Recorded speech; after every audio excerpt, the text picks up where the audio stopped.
What's been interesting for us as we've been working with our dealer partners across the country is the shift from the focus on volume. And when I say volume, everything that we focused on as an industry over the past decade since the financial crisis was volume. How do we sell more cars, get more customers through the door, really focus on our marketing spend being around volume, our staffing models focused on volume. We hire 10, keep 3.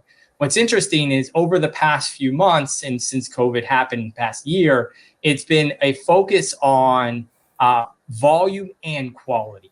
And so what I mean by that is we've seen our dealers really taking a big focus on how do we really engage the customer? How do we increase the quality of the leads of the customers that are coming in?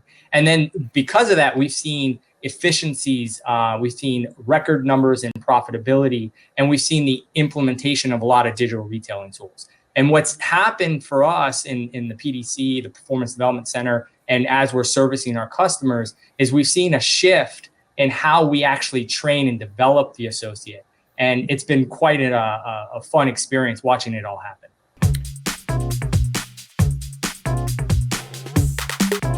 You just mentioned there about hiring for character. And throughout this pandemic and throughout the year, we heard a lot from our dealers, the focus around we can't find good people, or how do we develop, better skill sets. And I think there's going to be this natural shift that we take post-pandemic around building talent.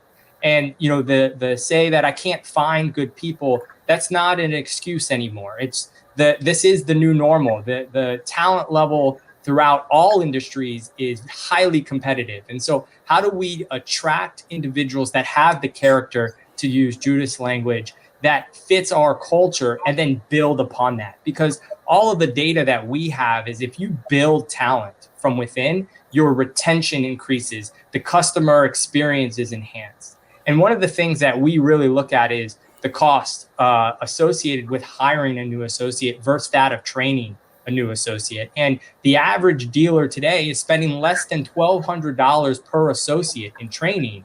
And if it costs, based off of NADA data, if it costs $8,000 to hire a new person, right? If you increase your training spend by 3 to 4 times, you're still on the upside of that.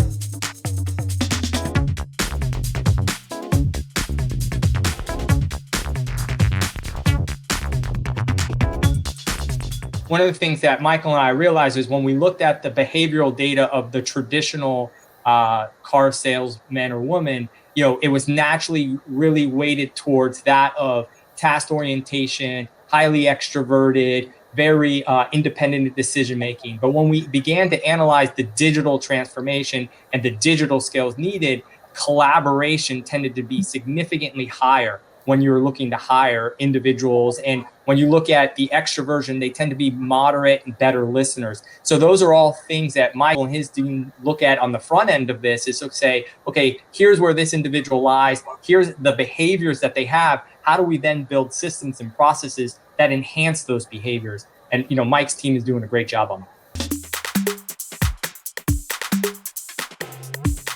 Significantly. And I think one of the great things about working at JM&A and JM Family is the access that we have to performance and behavioral data, right? We sit on droves of data, and we were able to look back and say, okay, with this shift and with these changes, how is this going to impact our dealerships? How is this going to impact the associates? How is it going to impact how we deliver an F&I deal?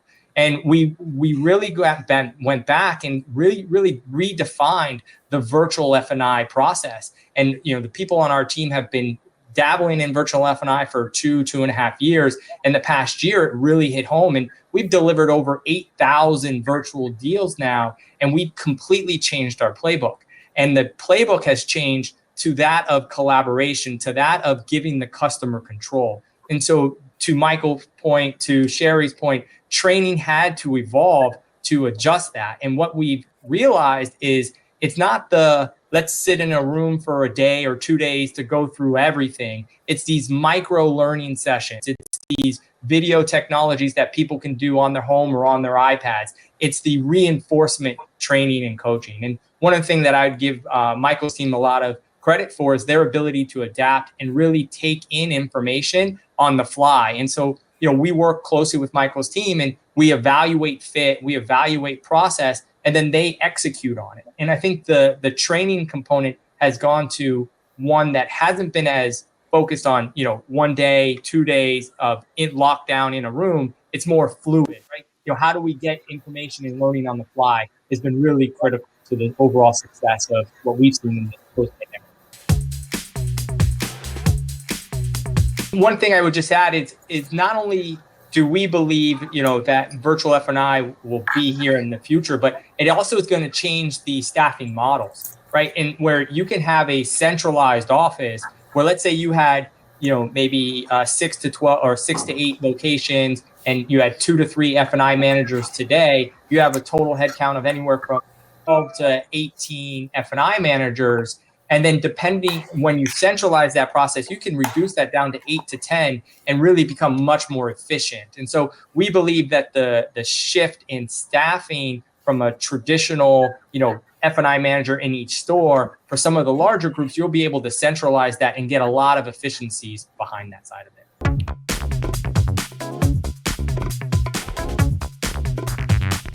I think what sticks is it's going to change, right? Like, I just think, there's a lot that's happening across the industry, a lot that's happening with technology. One of the things that we're super fascinated about, obviously investing in virtual F&I, but also the technician shortage.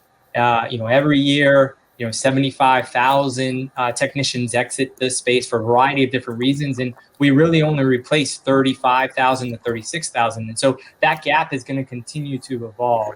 But if we look at what's coming in technology, augmented reality, guided workflow, it allows us potentially to look at the technician differently, right? And it allows us to, do we need, a specific certification, or can we look at potentially, attracting gamers into this industry to be behind the goggles, really supporting through a guided workflow some individuals actually doing the work. I think all of these technology advancements are going to have us constantly on our feet and always constantly evolving and innovating to how we should staff and how we should look at talent. I will say the big thing for me and what we're really preaching to our dealers is they need to invest in people strategy. And, organizations like Walzer and the other individuals on this call, it's a big portion of their business. They invest in people strategy.